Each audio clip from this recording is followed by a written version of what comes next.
What's up guys? Welcome back to yet another video. This video is kind of on a request, you could say. I posted a picture of a fly last week, I think, of a flatwing, a cheaper version using these, let me get one here, these Ostrich hurls. Really cool, underrated material. Fairly strong as well, so definitely worth a go if you haven't got the bag for the super expensive dry fly hackles, aka flatwings. There's not much to this one actually.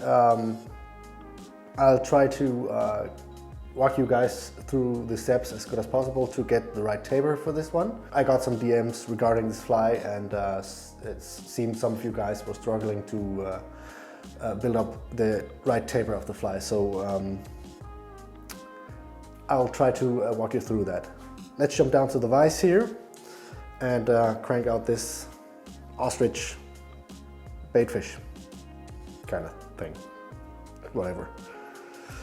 So the hook in the vise here, and I know you are envying this pajama right here. You'll just have to go out and get your own. So now that's out of the way. Okay, so the hook in the vise is as usual from Eric's Hooks. It is the SA 280, the minnow. And I want to start off with a small piece of bucktail.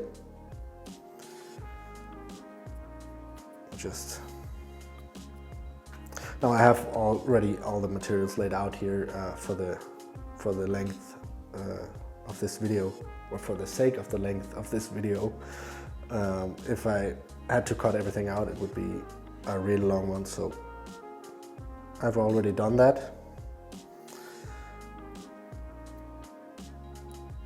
Put on the bucktail here on the top of the hook.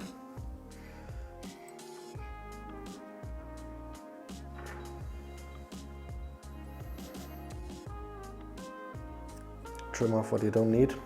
Now I like to trim off the material in the same length as the hook shank, leaving a little bit of space up by the eye here to finish my fly, and by doing that I ensure an even underbody, you can say, of the fly. So the bucktail will serve as like a pillow, you could say, for this ostrich shell to lay on top of. So what that will do essentially is provide support for these very soft feathers and stop it from tangling up around the hook bend here, which is nice. So take a few strands of ostrich shell. I have exactly 3, 6, 7 pieces here. Just take whatever you feel is the right amount. There are no rules here, really. So get those on, tie those down, cut this off. Then I want to grab some STF dubbing in white. You can of course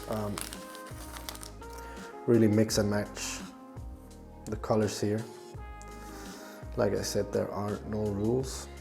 So take out a good amount of dubbing and align it like this by pulling it, placing it back on top,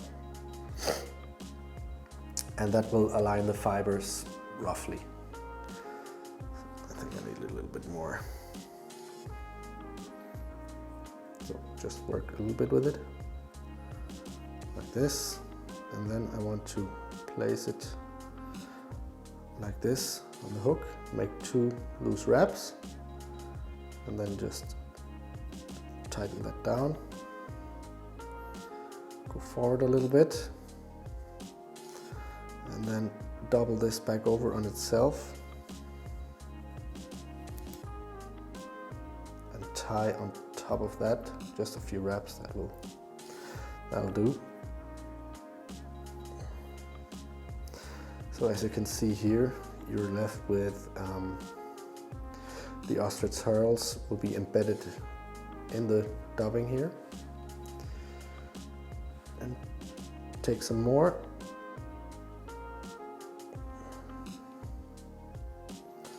Let's go with 1, 2, 3, 4, 5, 6 pieces. I know some of you guys are going to ask anyways, how many did you put in? Those I want tiny bit longer than the previous ones. Tell those in, top of the hook as well. Kind of squeeze them out a little bit on the sides, not all the way around, just on top. Secure those.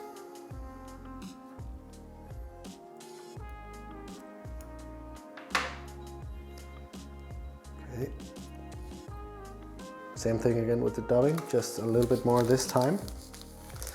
And the idea here is to, if you want to build up that taper the right way,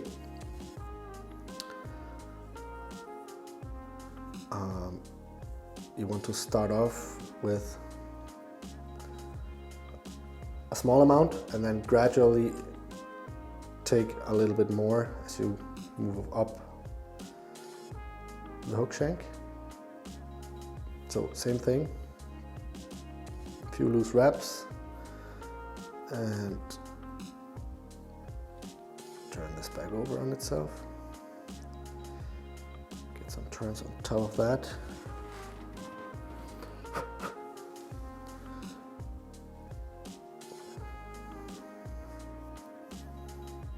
There we go. And I actually think I started a little bit too far back on the hook on this one. I still have a lot of room to tie on here, but we'll work our way around that. Let's get some flash into this fly. And I'm really digging these lateral scales at the moment. I don't know if you can see that here, but they have they kind of have some crinkle worked into them, so they will reflect the light a lot better.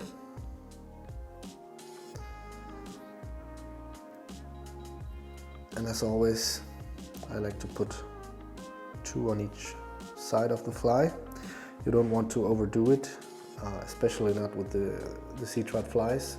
They kind of get scared if the fly is too flashy.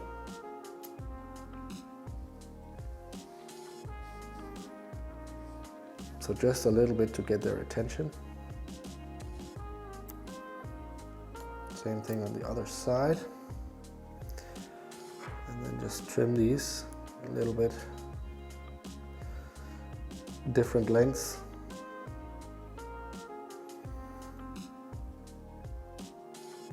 Like that. Not much longer than the white feathers here. Okay, so let me see if I can work around that little mistake I made there. So just keep that in mind. You don't have to start that far back on the hook, especially if you're tying on a hook with a longer shank. You could get away with probably starting a fly in the middle of the hook, really. So get that on. 2 loose turns. Like that. Some wraps in. Flip this over on itself. A few turns on top of that.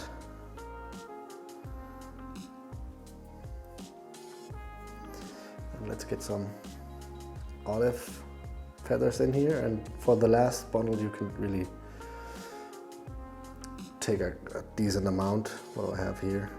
2, 4, 6, 10 pieces, okay? And these I want to be a tiny bit longer than the white ones. And then just flare those out a little bit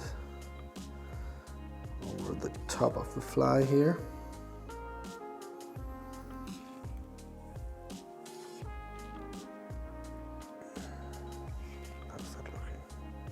You don't want it to go too far down on the sides, so just get a few loose wraps in on the feathers here before you tighten that down.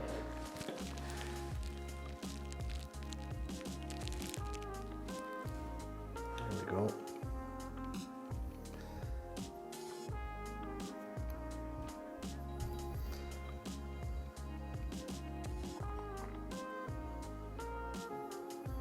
I can really see what I meant here with going a bit too far back on the hook before I started tying.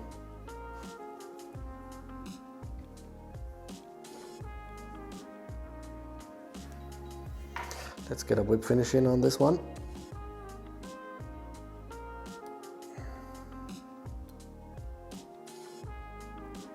One will do. Cut off the thread.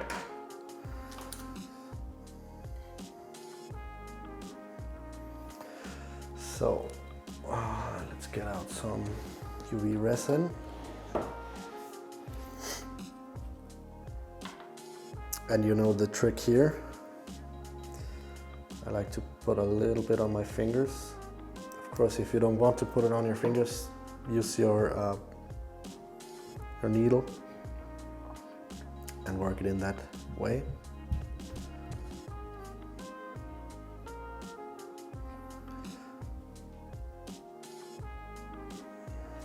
Like that. I just saw the fibers weren't evenly distributed on the belly here, so I'll just do that. Got all the time in the world when you're working with UV resin. Unless you're sitting outside, but who does that? So have a look at this. You can really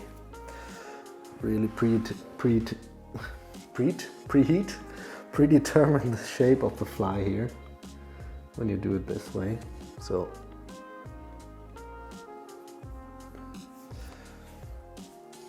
what's going on with this one feather here?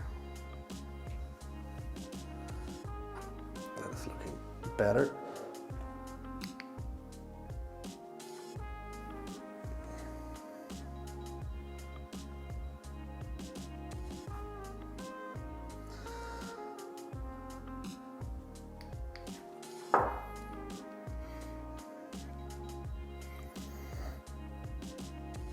That's looking good to me. Let's get on some ice. Like always, I have my ice here, but the 3D printed ice I like to put on my hands so I know where they are and they don't fall down into my basket or on the floor or whatever. So drop on the side of the fly here. And these are, where did I put the package? Down here somewhere. These are some 3D printed ones from Pro Sport Fisher. I'm really loving this product.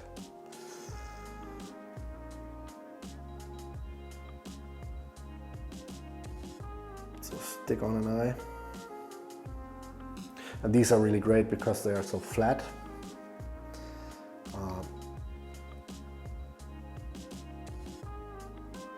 You might know the struggle when you kind of want to build a slim profile or a slim head on a fly.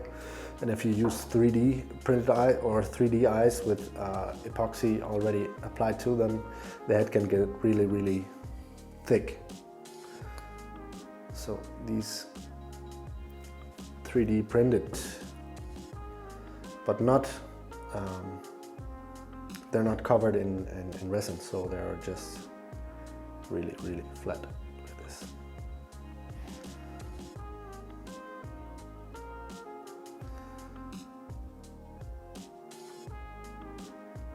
Get an eye on that side. Look, it's roughly on the right spot.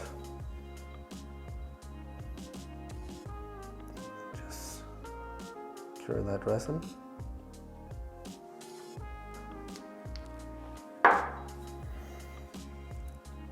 Flip the fly over, and then I want to force these fibers here on the belly to lie a bit more flat, and the way I do that is just to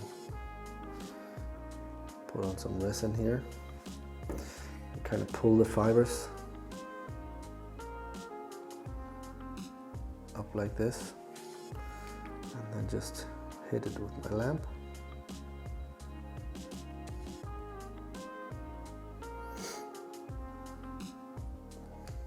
So not only did I tie every bunch of feathers in here a little bit longer every time, I also used the resin to manipulate the shape, and that will of course help the overall look and taper of the fly.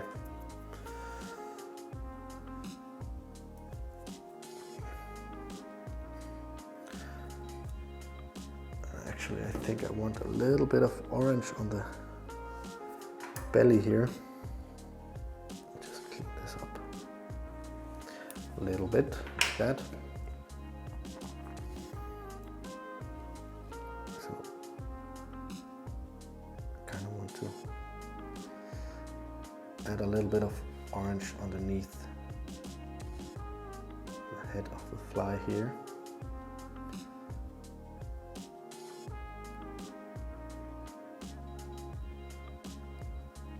Now, if this does any difference to the way this fly fishes, I don't know. I just, I like the look of it, and in my head, this tells me that any fish will see this from a bit further away, and if it can spot it from a bit further away, chances are it will come and investigate, at least in theory. So I am a big fan of fluorescent materials, not too much, but just a little bit to spice things up for me and for the fish. So you can see it there, nice little orange belly. Now all that's left to do is just to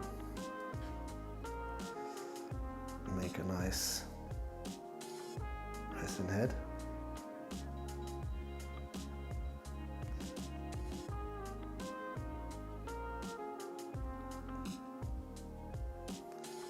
Like always, the trick here is just to not to put on too much, and just keep the fly moving as you work your way around.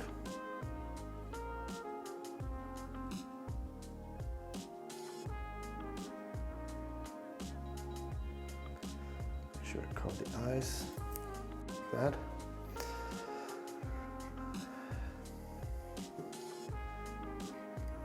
The nose got a little bit long on this one, but it will fish just fine.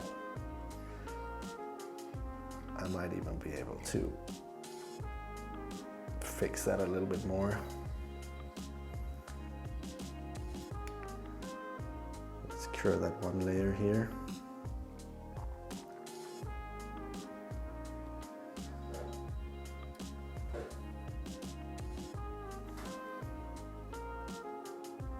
Like that. Also, don't be scared to glue the fly all the way back to the bend of the hook here. That will also help it from tangling. I can almost guarantee you that this fly won't tangle up on you if you glue it all the way back to the bend.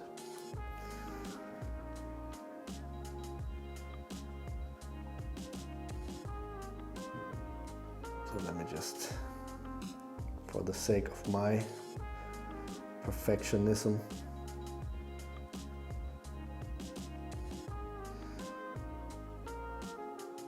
cover up this head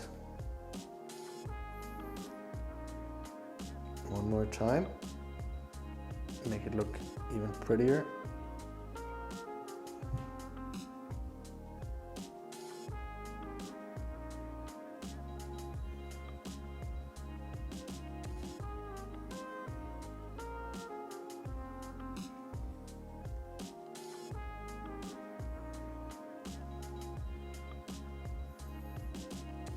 Nice and round head here.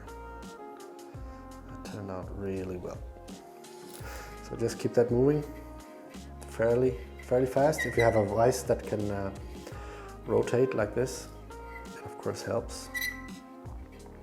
Otherwise, you would have to, I guess you would have to build this up in more like not two stages like I did here, more like 3 or 4. And you can get away with a clean finish.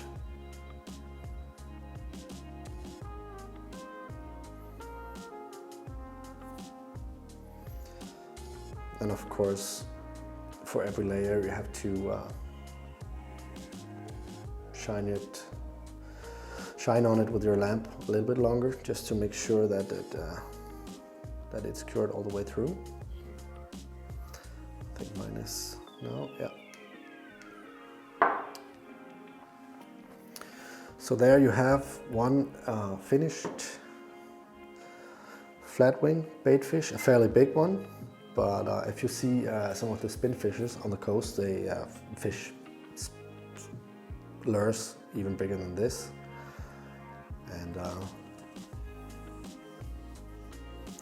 they do sometimes, the bastards, catch bigger fish than me. But here we have it. One finished, the Ostrich, I believe I called it. Thank you guys so much for tuning in once again. If you haven't already, please make sure you subscribe to the channel. Hit that little thumbs up button down there because it really helps. And maybe even hit the bell so you get notified whenever I upload new videos. Other than that, thank you so much for watching, and I will see you guys in the next video.